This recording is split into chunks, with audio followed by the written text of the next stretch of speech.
सभी लोग बढ़िया। चलो गाइस, कैसा आप सभी लोग? बढ़िया। ठीक है, आज हमारा क्वाड्रेटिक का सेकंड लेक्चर है। क्वाड्रेटिक के सेकंड लेक्चर के साथ साथ आज एक और खुशखबरी है।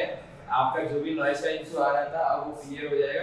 मतलब हमारे जो नॉइस में जो इशू आ रहा था कि मतलब फर्स्ट चैप्टर और सेकंड चैप्टर हमने पॉलिनोमियल्स और रियल नंबर पढ़ा तो उसमें बहुत ज्यादा बैकग्राउंड साउंड आ रहा था। बैकग्राउंड साउंड मतलब बहुत ज्यादा था सबकी मतलब डायरेक्ट वॉइस है ना, वॉइस कनेक्ट हो रहा था। लेकिन इस बार हमारे पास अब माइक आ चुका है तो हमें कोई टेंशन की बात नहीं है। हमारे पास सब सेटअप क्लियरली है।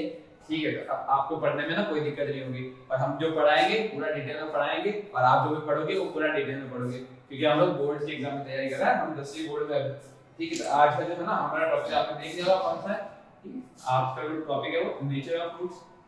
What is of nature of fruits. ठीक है, नेचर ऑफ फ्रूट्स के कहने का मतलब क्या हुआ?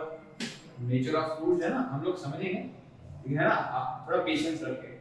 ठीक है, नेचर ऑफ फ्रूट्स होता क्या है हम थोड़ा पेशेंस रखेंगे और फिर समझेंगे कि नेचर ऑफ फ्रूट्स होता है क्या। ये पहले एक क्वेश्चन के साथ ना समझते हैं क्वेश्चन क्या है। ठीक है, हम लोग एक क्वेश्चन लिखेंगे उसके बाद हम लोग उसको ट्राई करेंगे। That is x² - 3x - 10 = 0। ये मेरा एक सवाल। अब सवाल ये है वो बढ़िया है। ठीक है, अब सवाल को सॉल्व कैसे करते हैं वो भी हमें आता है कि जब भी कोई भी दो नंबर जो उनका प्लस करने पे -3 आना चाहिए और उनका मल्टीप्लाई करने पे कितना आना चाहिए -10 आना चाहिए। ये से ऐसा ही कुछ था। ठीक है, तो क्या था स्प्लिटिंग टर्म मेथड था ना, मिडल टर्म स्प्लिटिंग मेथड। ठीक है, ऐसा ही कुछ था ना। अब ऐसे कौन से तब 5 और 2। ठीक है, 5 में से 3 2 घटाओगे तो 3 मिलेगा। ठीक है, तो 3 मिलेगा लेकिन हमें क्या चाहिए 2 में से 5 घटाएंगे तो हमें -3 मिलेगा। हमें -3 ही चाहिए। हमारे जो दो नंबर से कितने हैं 2 और -5 दैट इज +2 एंड -5। हां ये चीज है ना x हमें सारे साथ में हमेशा साथ में रखना है। तो अब क्या करना है फिर से बना लिया मैंने जोड़ी। जब जोड़ियां बहुत बनाता है बस हमारी छोड़ x किया है x + 2 और -5 पे जब मैंने कॉमन ले लिया x - 2 सॉरी x + 2 = 0 तो हमारे दो रूट्स आ गए x + 2 और x - 2 x - 5। ठीक है, यहां तक सारी चीजें क्लियर है कि हमें हमारे पास क्वेश्चन दिया जाएगा। क्वेश्चन को स्प्लिटिंग मिडल टर्म स्प्लिटिंग को स्प्लिट करके हम लोग सॉल्व कर लेंगे। कोई आसान कोई बड़ी बात नहीं है। यहां तक ठीक है। जब ना सवाल कुछ इस टाइप के आ जाए ना, अगर सवाल कुछ इस टाइप के आ जाए कि हमारे पास ये गया कि √2x² प्लस 7x + 5 √2x = 0। ऐसे सवाल दे दिया जाएगा। अगर यहां पे क्या होता है कि बच्चे बॉक्स आ जाते हैं मतलब बच्चे ना ऐसे सवालों को देख के डर जाते हैं कि इसके अंदर रूट आ जाए। अब रूट आ जाए वो लोग सोचते हैं हम लोग बीच के टर्म को क्या स्प्लिट करें। ठीक, इस टर्म को स्प्लिट करने का ना इस टर्म को क्या स्प्लिट करें। ठीक है, फिर भी ना हम लोग इसको मीडियम टर्म से ये दोनों को प्लस करने में कितना 7 और दोनों को मल्टीप्लाई करने में कितना आना चाहिए 10। अभी 10 कहां है देखो a * c करते हैं लोग तो 5 √2 * √2 √2 * 2 कितना है √2 * √2 कितना आ जाएगा 2 और 5 * 2 = 10। ये चीज है ना आपको ध्यान रखना। ये चीज है ना भूलना भाई कि √2 * √2 10 होता है। ऐसे दो ही नंबर है मेरे पास 5 और 2 जिनको प्लस करने पे 7 और मल्टीप्लाई करने पे 10 आना चाहिए। तो 5 और 2 5 और 2 ही ऐसे टर्म्स हो सकते हैं। यहां से फिर से हमने बढ़ा दी जोड़ी √2x को कॉमन ले लिया। अंदर क्या बचा x + √2 और यहां पर मैंने 5 कॉमन ले लिया। यहां पे क्या बच गया x + √2 = 0। तो मेरा एक टर्म हो गया x + √2 और जो मेरा दूसरा टर्म हो गया √2x + 5। यही सीधी बात थी। यहां तक है ना बिल्कुल क्लियर है। ठीक है, अब जब हम एक नया चीज सीखने वाले हैं उसको हम लोग क्या बोलते हैं जो आप हम लोग नया सीखेंगे व्हाट इज दैट। इसको हम लोग बोलते हैं ये जो चीज है हम इसे बोलते हैं कंप्लीटिंग स्क्वायर मेथड। क्या बोलते हैं कंप्लीटिंग। ठीक है, कंप्लीटिंग स्क्वायर मेथड ये होता है क्या। ठीक है, अब ये समझाने से पहले ना मैं आपको एक एग्जांपल लेके ना फिर समझा देता हूं बड़े आसानी से आप लोगों को समझ में आ जाएगा। ठीक है, हम लोग वही वाला एग्जांपल लेते हैं कि जब हमारे पास दिया गया x² -3x और -10 = 0 ऐसा कुछ दिया हुआ। अब ऐसा कुछ दिए रहने का मतलब क्या। अब है ना हमें दो चीजें कंपेयर करनी है। हमें सिर्फ ये दो ही टर्म देखने हैं। हमें क्या देखना है हमें ये सिर्फ दो ही टर्म देखने हैं और इसको कंपेयर किसके साथ करना है a² + 2ab + b²। ठीक है, हमें इस चीज के साथ है ना इस इक्वेशन के साथ इसको कंपेयर करना है। मतलब मुझे खाली इन्हीं के दो टर्म्स को इन्हीं दो टर्म्स को a² की जगह पे x² दिया हुआ। अब इस टर्म को दिया -3। ठीक, इसका ना माइनस में कर देते हैं कोई दिक्कत की बात नहीं। हमारे पास फॉर्मूला तो वही बनने वाला है, ठीक है, हमें फॉर्मूला बनाना है कैसे भी करके, ठीक है। यहाँ पे एक ही जगह पे x तो दिख रहा है मुझे क्लियरली। अब यहाँ पे ना कहना का मतलब क्या है कि हमें b स्क्वायर ढूंढना है, b स्क्वायर के लिए हमें पहले b ढूंढना पड़ेगा, ठीक है। यहाँ पे क्या है x स्क्वायर तो ऐसे ही आ गया माइनस 2 इनटू a मैंने आपको बोला था a x हो रहा है, a की हमें वैल्यू दिख रही है 3 x, सॉरी a की जगह पर हमारा x आ गया। अब यहाँ पे हमें दिया 3, यहाँ पे आ रहा 2, तो है ना हमें थोड़ी बुद्धि ना हमें अपनी लगानी पड़ेगी कि हमें हमारा जो b का वाला होगा उसको कैसे ऐसा क्या नाम कर लेना कि है ना हमारा जो नंबर आए वो क्या हो, ठीक है, हमारा 3 बनना चाहिए, यहाँ पे माइनस -3, यहाँ पे जो 2 बना है उस जगह पे 3 आना चाहिए, तो ऐसे जो नंबर है 3/2। और अब हमारे पास क्या है b स्क्वायर का मिल गया, b की क्या है 3/2, ठीक है। यहाँ पे ना इसी चीज को लोग परफेक्ट स्क्वायर मेथड, परफेक्ट बोलते हैं, perfect square method, completing square method. तो यहाँ पे ना जो बुद्धि लगाई है ना बस वही है। अब यहाँ पे कहने का मतलब है इसको ना हम लोग अगर जनरल फॉर्म में समझे, ठीक है, यहाँ था ना ये एग्जांपल था ना, ज्यादा अच्छे से समझ नहीं आएगा क्योंकि हम लोग पहले क्या फॉर्मूला पढ़ते फिर ये में आगे कुछ चीजें करते हैं, तो इसे ना जब हम लोग जनरल फॉर्म में अप्लाई करेंगे ना तो बड़े आसानी से समझ में आएगा कि वो क्या है एक्चुअली, ठीक। a² + bx + c = 0, ठीक है। यहाँ पे यही था हमारा क्वाड्रेटिक इक्वेशन का जनरल फॉर्म, ठीक है, इसे हम लोग जनरल फॉर्म बोलते हैं ना, अगर ना पता हो तो पता चल जाएगा अभी तक। अब हमारा क्या होता है कि जब भी हमारा x स्क्वायर का कोएफिशिएंट होता है वो हमेशा जनरल मतलब जो x स्क्वायर का कोएफिशिएंट होता है वो क्या होना चाहिए 1 होना चाहिए। अब इसे 1 बनाने के लिए हम लोग क्या करेंगे, इसे 1 बनाने के लिए हम लोग करेंगे इसको पूरे को डिवाइड किसके साथ, इसको डिवाइड करेंगे a के साथ, तो ये कुछ ऐसा बन जाएगा, ठीक है। एक एक स्टेप लिखाएगा ताकि ना आपको समझने में दिक्कत ना आए, ये कुछ ऐसे लिख लिया, ये मेरा पहला स्टेप था कि मेरा अब तो a से a कट गया, ठीक है, तो बचा गया आपका x² + b/a x + c/a = 0, ठीक है। अब जो मेरा नेक्स्ट स्टेप होगा क्या, ये जो मेरा कांस्टेंट वाला टर्म है जो c/a उसको वो साइड लेके जाओ, ठीक है, तो प्लस का c/a वो साइड लेके माइनस का c/a b/a x = -c/a ऐसा, ठीक है। अब यहाँ पे ना जो आपका ना अगली बार है ना यहाँ पे जो समझने वाली है कि अब आगे हम लोग क्या करें, जो खेल है ना अभी असली यहीं पे, तो अब हमें है ना आगे क्या करना है कि हमारा जो भी ये b/a वाला टर्म है इसका हाफ करके स्क्वायर करना दोनों साइड, ठीक है।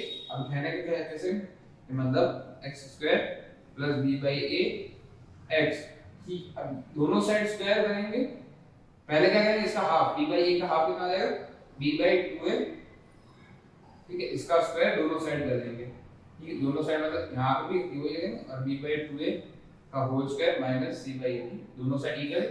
अब है ना सबके मन में ना एक कंफ्यूजन आ रहा हो कि ये जो 2a कहां से आया, b/2a हमें हाफ करने का बोला, ठीक, हाफ करने का मतलब ये मेरे पास नंबर है तो इसका हाफ मतलब इसका डिवाइडेड बाय 2, हाफ का मतलब तो यही था ना, हमें जब टीचर हमें तो एक नंबर का सवाल होती है उसमें से हमें आधा देती है, ऐसे लिखती है 1/2, 1/2 का मतलब क्या हाफ ही होता है ना, तो यही मेरा 1 यही मेरा 2, मतलब जब भी आपको कोई चीज हाफ करनी था ना तो उसको डिवाइडेड बाय 2 करना है, डिवाइडेड बाय 2 करो तो ये ऊपर आ जाएगा, ठीक है, देखा बच्चा b/में a * 2 कितना है 2a, तो ये मेरा हाफ टर्म है, तो इतना ना कंफ्यूजन ना हो जाए, ठीक, यहां पे हाफ कर दिया हमने।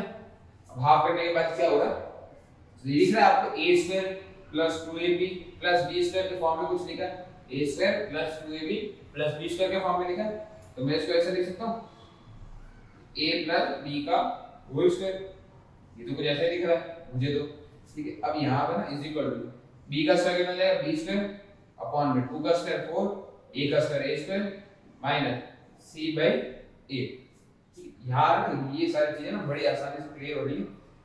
चलिए अब यहाँ क्या होगा, फिर से यहाँ पे 4a² है, यहाँ पे एलसीएम लेंगे, मार्कर चल नहीं रहा है ब्लैक का यूज कर लेते, ठीक है। a अगर एलसीएम लेंगे क्या 4 से मल्टीप्लाई करना पड़ेगा ऊपर नीचे दोनों, और a से दोनों साइड ऊपर नीचे मल्टीप्लाई करना पड़ेगा, तो आगे जो बात आ रही है वो क्या है कि x + b/2a का whole square is equal to b² upon में पूरा नीचे का डिनोमिनेटर सेम रहेगा 4a², और ये जो क्या आ जाएगा 4 * a * c माइनस 4ac, ठीक है, यहां तक कोई दिक्कत नहीं आ रही आप लोगों को। अब आगे बढ़ते हैं, अरे ये मैथ्स के सर हैं, मैथ्स के भैया हैं, लेकिन लाइन सीधी नहीं हो रही है, ठीक है, मैथ्स के कैसे बिना लाइक से नहीं करूँ हमारे से।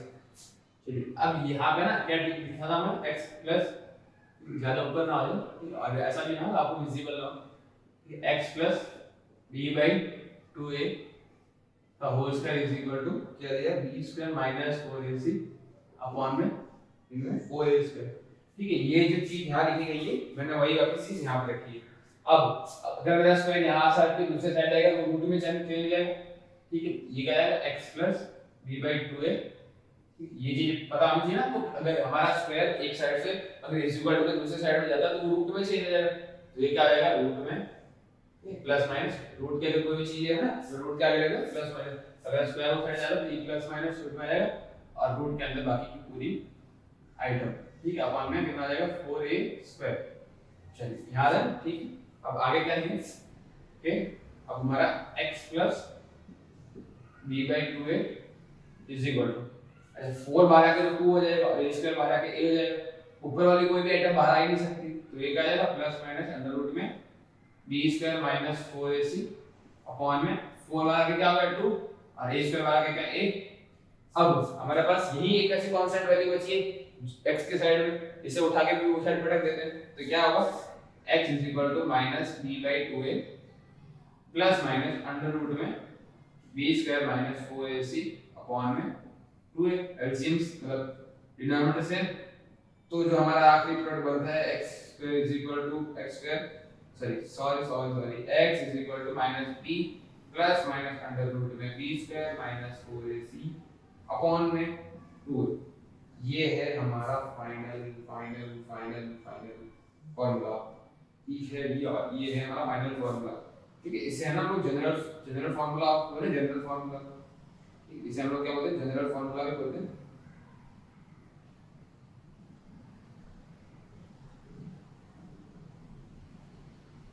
इसे हम क्या बोलते हैं जनरल फार्मूला भी बोलते हैं। इसके अलावा जो इसका सबसे स्पेशल नाम है, ठीक है, इसका जो सबसे स्पेशल नाम है सबसे ज्यादा पूछा गया बोलूं, ठीक है, इसको हम लोग बोलते हैं श्री धराचार्य फार्मूला। श्री धराचार्य फार्मूला। इसे ना मार्क आउट कर लीजिए। ठीक है, यहाँ हमारा मार्कर लिख दीजिए। ठीक है, इसे ना हम लोग हाईलाइटेड कर लेंगे कि ये जो नाम है ये जो नाम है वो क्या इंपॉर्टेंट है, श्री धराचार्य फार्मूला। ये जो है ना इसे हम लोग जनरल फार्मूला भी बोलते हैं, क्वाड्रेटिक इक्वेशन का जनरल फार्मूला क्वाड्रेटिक इक्वेशन, और हम इसे श्री धराचार्य फार्मूला भी बोलते हैं। क्या x is equal to minus b plus minus under root में b square minus 4ac upon में 2a। अब ये फार्मूला आया क्यों? ठीक है, अब ये फार्मूला आने का सबसे बड़ा रीजन यही है कि हमने जब देखा था कि स्टार्टिंग में कि हमारा अगर कोई भी, ठीक है, हमारा अगर कोई भी इक्वेशन है, ठीक है, अगर कोई भी इक्वेशन में अगर रूट वाली चीजें आ जाए या फिर एक ऐसा कोई भी कॉम्प्लेक्स इक्वेशन आ जाए जिसके हमारे रूट्स निकल नहीं रहे, ठीक है, तो उस केस में ना हमारे पास ये फार्मूला है। ये जो फार्मूला है कि ये ना b a c जो कि हमारे जो टर्म्स है वो क्या है a b c हमारे क्या ये वाले टर्म्स है, तो हमें सिर्फ इसकी वैल्यू उठाई इस फार्मूले में रखी, हमारे रूट्स मिल गए, मतलब हमारे सॉल्यूशन मिल गए। तो ये जो थे इसी को ही हम लोग को ऐसा बोलते हैं कि हमारे पास अगर जब हमको स्प्लिटिंग टर्म अगर हमारी यूज ना होगा, मतलब अगर हमको ना आए समझ में, तो हमें सिर्फ यहाँ से वैल्यू उठानी है और इस इक्वेशन में उठा के रख देनी है। ठीक है, और यहाँ से हमारे रूट्स क्लियर कर दिए। ठीक, तो वीडियो को पॉज करो और इतना नोट डाउन करो।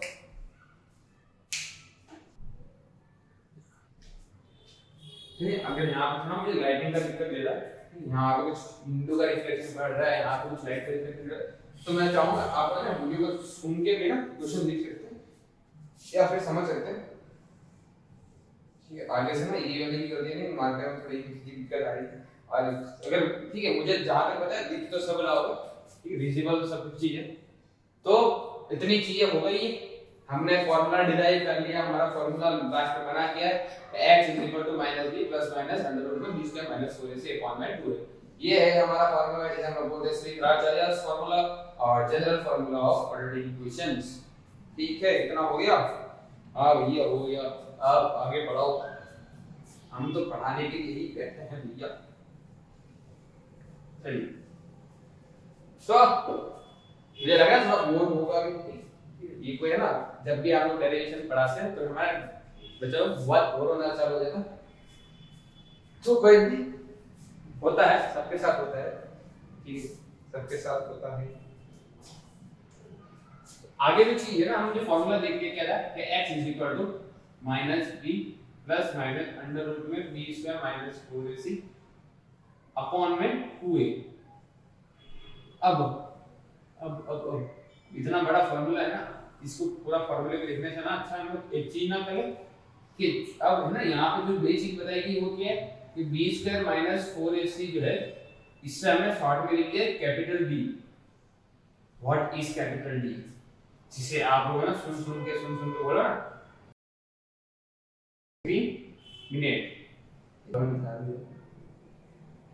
डिस्क्रिमिनेट। अब यहाँ है ना सारी बातें, तो जो ये कैपिटल डी को हमने बी स्क्वायर माइनस 4ac लिखा है, इसी को हम लोग क्या बोलते हैं डिस्क्रिमिनेट। स्पेलिंग गलत हो गई थोड़ी, चलिए तो अब हमारा फॉर्मूला जो बन गया वो नया क्या हो गया, x square is equal to minus b plus minus, अब ये जो पूरा आइटम है इसके बदले में क्या लिखूंगा, सिर्फ एक कैपिटल D अपॉन में 2। सर ये यहाँ तक तो बात सब समझ में आ रही है, लेकिन हमने क्या देखा था कि क्वाड्रेटिक के जो है ना एटमोस्ट कितना होना चाहिए, 2 सॉल्यूशंस होने चाहिए, ठीक है। 2 सॉल्यूशन होने का मतलब क्या है, चीन दबा गंदम, सॉरी ये मतलब ये है कि एक जो हो जाएगा यहाँ पे प्लस माइनस का साइन दिख रहा है, तो एक हो जाएगा प्लस का, ठीक है, ये मेरा एक इक्वेशन, और ये दूसरा हो जाएगा माइनस का।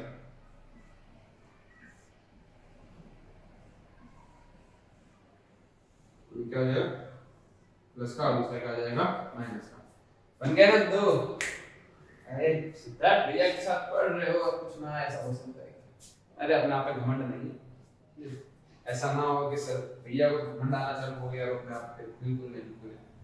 तो कैसा लगा आज का क्लास, ठीक, हाँ क्लास खत्म नहीं हुआ अभी तो मेन टॉपिक तो पढ़ना ही बाकी है, जिसके लिए हम लोग आए नेचर ऑफ फ्रूट्स, ठीक है। ये इंपॉर्टेंट सवाल तो यही है कि नेचर ऑफ फ्रूट्स पढ़ना है, और भैया वही नहीं पढ़ाया आपने, बाकी सब तो पढ़ा दिया, ठीक है, वही पढ़ा देते हैं ना नेचर ऑफ फ्रूट्स, ठीक है। मैं चाहूंगा कि इतने में ना वो हो जाए।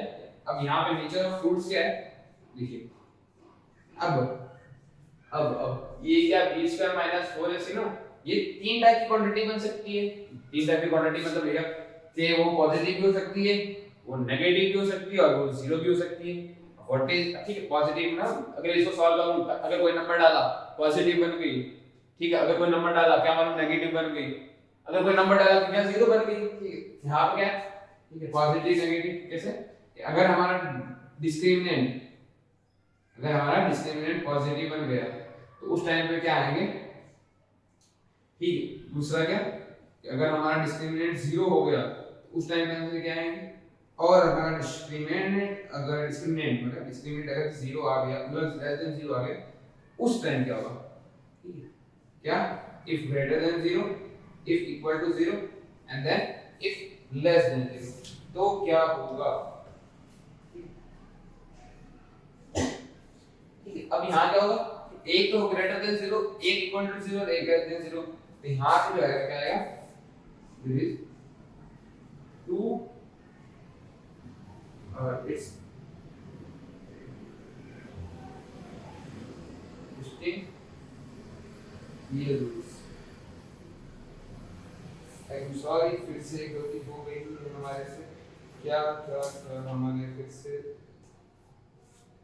सही है, ठीक है। और जो अगर इक्वल टू 0 आ गया तो 2 इक्वल रियल रूट्स,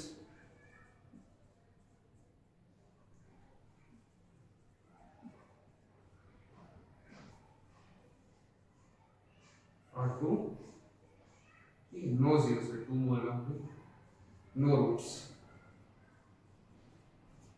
चलिए नो रूट्स या फिर नो रियल रूट्स की बात तो वही है। अब यहाँ क्या हो गया, देखो कहने का मतलब क्या है कि अगर हमारा डिस्क्रिमिनेंट अगर 0 से बड़ा हुआ तो वहां पर 2 डिस्टिंक्ट रियल रूट्स है। अब 2 डिस्टिंक्ट रियल रूट्स का कहने का मतलब क्या है, फिर 2 ऐसे रूट मिलेंगे जिनकी वैल्यू जो है वो अलग अलग है, ठीक है। मतलब दोनों की हमारा अभी ठीक हमारा अगर क्वाड्रेटिक इक्वेशन है उससे 2 आंसर आएंगे, अब दोनों के अलग अलग आएंगे, उस केस में क्या है 2 डिस्टिंक्ट का मतलब होता है अलग अलग, ठीक है, 2 डिस्टिंक्ट रियल रूट्स। अब डी, ठीक है, डी दिख ही नहीं रहा तो जीरो जैसा लग रहा है, इसे डी बनाना पड़ता है, डी समझ लो ना, d लिखा है, ठीक है। अगर d अगर 0 हो गया तो वहां पे क्या होगा, टू इक्वल रियल रूट्स लिखो कि मतलब अगर हमने जो डिस्क्रिमिनेंट निकाला, अगर मतलब हमारे b स्क्वायर माइनस 4ac की वैल्यू अगर 0 हुई तो वहां पे जो भी हमारे जो रूट्स आएंगे, मतलब दो जो आंसर आएंगे वो दोनों आंसर क्या होंगे, इक्वल होंगे। अगर इसका आंसर 1/2 आया तो दूसरे का भी आंसर 1/2, अगर इसका आंसर -1/2 आया तो इसका आंसर भी -1/2 का, ऐसा।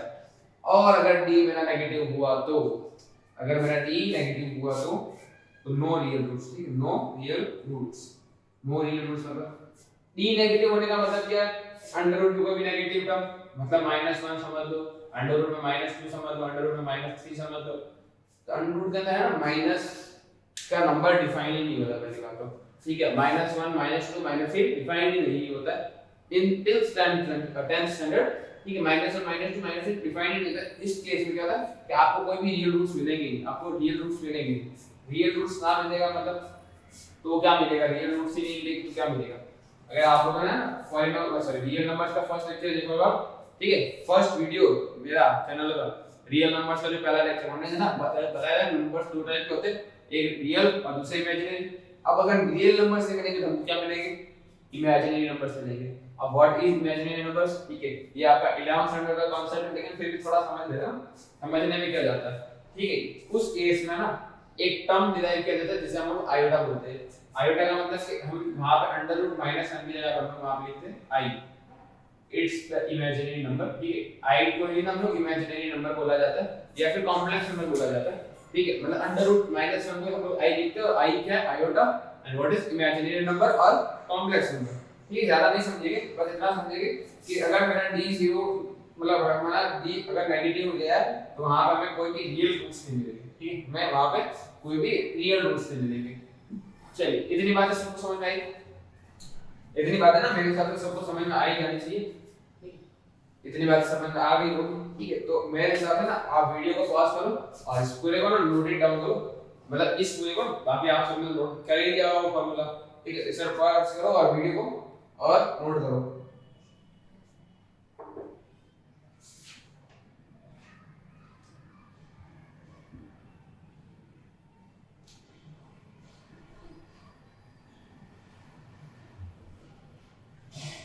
चलिए आगे बढ़े, आगे बढ़े,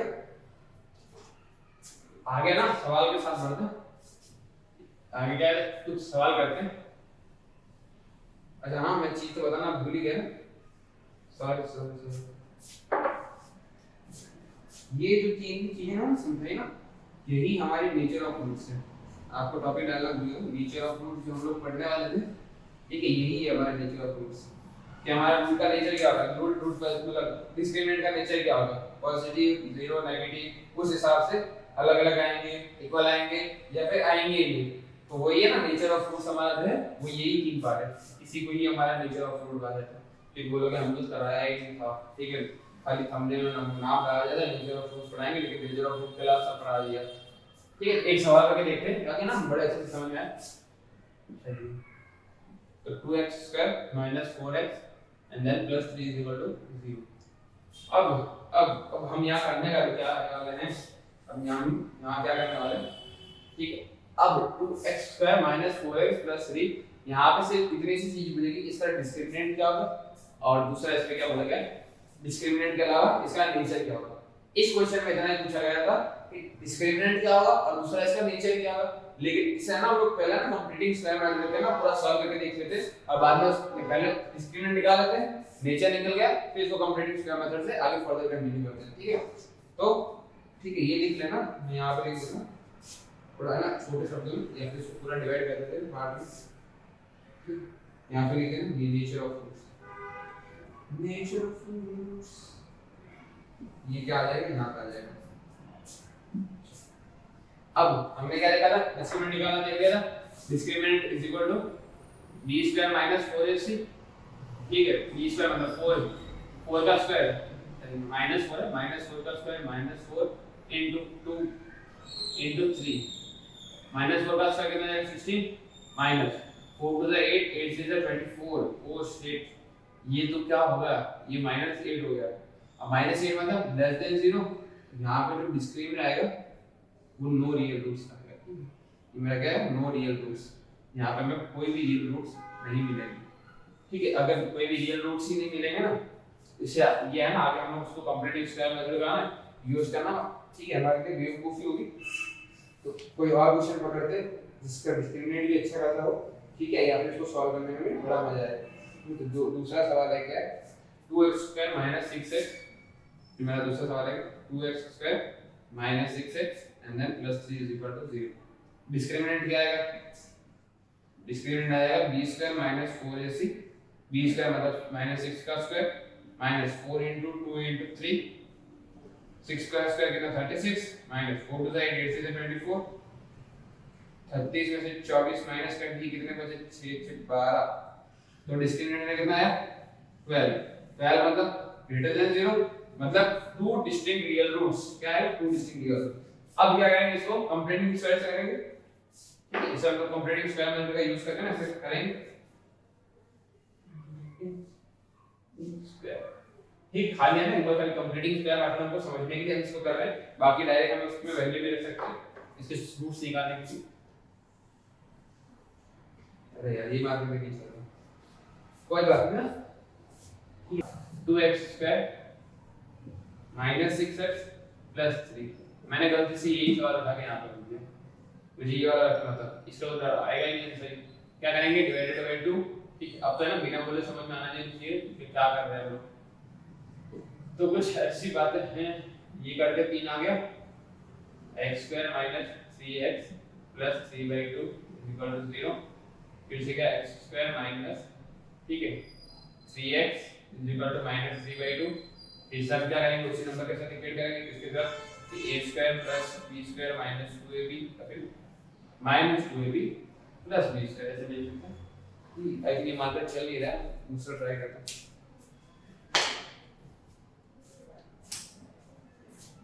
x² - 2 * a, अब मुझे चाहिए कितना 3, क्या आ जाएगा, हमने क्या देखा था 3/a का हाफ कर देंगे, तो ये क्या आ जाएगा 3 का हाफ कितना आ जाएगा 3/2, ये चीज ना याद है ना, वो चीज सबसे इंपॉर्टेंट है जो b/a दिया था। अब हमें प्लस माइनस क्या करना, b/2a का मतलब b/2a करना, तो ये जो अगर 3 दिया है तो 3 का हाफ कर देना 3/2, तो यही ना प्लस माइनस करना, तो प्लस क्या है 3/2 का whole square is equal to -3/2 और +3/2 का होल स्क्वायर। यहाँ पे क्या आ जाएगा x - 3/2 का whole square is equal to -3/2 plus 9/4, 3 का स्क्वायर 9 और 4, यहाँ पे एलसीएम ले लिया, ये कितना है -6 + 9 अपॉन में 4, 3/4 हो गया, ठीक है ना 3/4, और ये सेट के x - 3/2 का होल स्क्वायर, ये स्क्वायर वो सेट जाएगा अंडर रूट में, ठीक है, थोड़ा लॉजिकली करते हैं ना। हां क्या था कहता हम कि x - 3/2 is equal to under root में 3/4, 4 बार आगे 2 हो जाएगा, x - 3/2 और अंडर रूट में 3/2, ये -3/2 plus 3/2, x is equal to 3/2 plus under root में 3/2। जो हमारा फाइनल आंसर आया वो क्या है, x is equal to 3 plus upon में 2।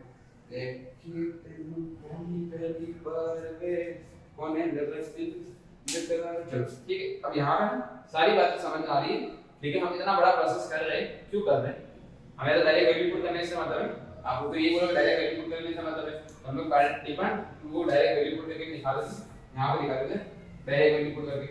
फिर डायरेक्ट वैल्यू पुट करने से क्या होगा, ये फॉर्मूला था, डिस्क्रिमिनेंट हमने निकाल लिया था, फॉर्मूला क्या था हमारा x is equal to -b plus minus under root में d अपॉन में कितना आ जाएगा 2a, ठीक है, माइनस b माइनस कितना है b कितना -6, c कितना आएगा -6 का -6 प्लस माइनस अंडर रूट में d कितना है 12 अपॉन में, ठीक है, 2 इनटू ये देखा 2 इनटू a कितना आएगा 2 minus minus plus 6 plus minus चाहिए 12 है अपॉन में कितना है 4। अच्छा 12 को मैं क्या लिख सकता हूँ, 4 3 से 12 बाहर 4 बाहर कितना 3 सॉरी 2 है, तो कितना है 6 प्लस माइनस 2√3 अपॉन में 4, 2 कॉमन लिया क्या बचा 3 प्लस √3 अपॉन में सॉरी प्लस माइनस अपॉन में 2, ये हमारा final answer that is S that is दोनों सेम है। इतना बात लंबा करने से क्या मतलब है, ये तो खाली समझाने के लिए किया था, हमें क्या करना है डायरेक्ट वैल्यू पुट की, फार्मूला है 1 ओवर रूट की आंसर आ गया। यही हमारा रूट था, ये मेरा रूट, और इस लंबे प्रोसेस को करने के बाद मेरा ये वाला रूट, दोनों तो सेम ही आ रहा है। हमने क्या करना है, ये किया, यहां से ये किया। सो मेरे सामने आपके लिए इतना इनफ होगा क्योंकि मार्कर लिंक भी खत्म हो चुकी है। तो ठीक है, ये था हमारा आज का लेक्चर। तो नेक्स्ट लेक्चर में हम लोग कुछ क्वेश्चंस के साथ पढ़ेंगे। ठीक है, कुछ क्वेश्चन हमने कॉन्सेप्ट तो हमारा क्लियर हो गया। ठीक है, इस चैप्टर में इतने कॉन्सेप्ट और कॉन्सेप्ट बचा हुआ है, हम उसे भी कंप्लीट कर लेंगे। तो तब तक के लिए see you ta ta bye bye goodbye, see you ta ta goodbye. ठीक है, तो आगे के लेक्चर में मिलेंगे फिर से आपके अपने सिद्धार्थ भैया के साथ। ठीक है, चलिए बाय बाय। एक मिनट, चैनल को लाइक नहीं किया तो लाइक करो और सब्सक्राइब तो करना ही। ठीक है, सब्सक्राइब।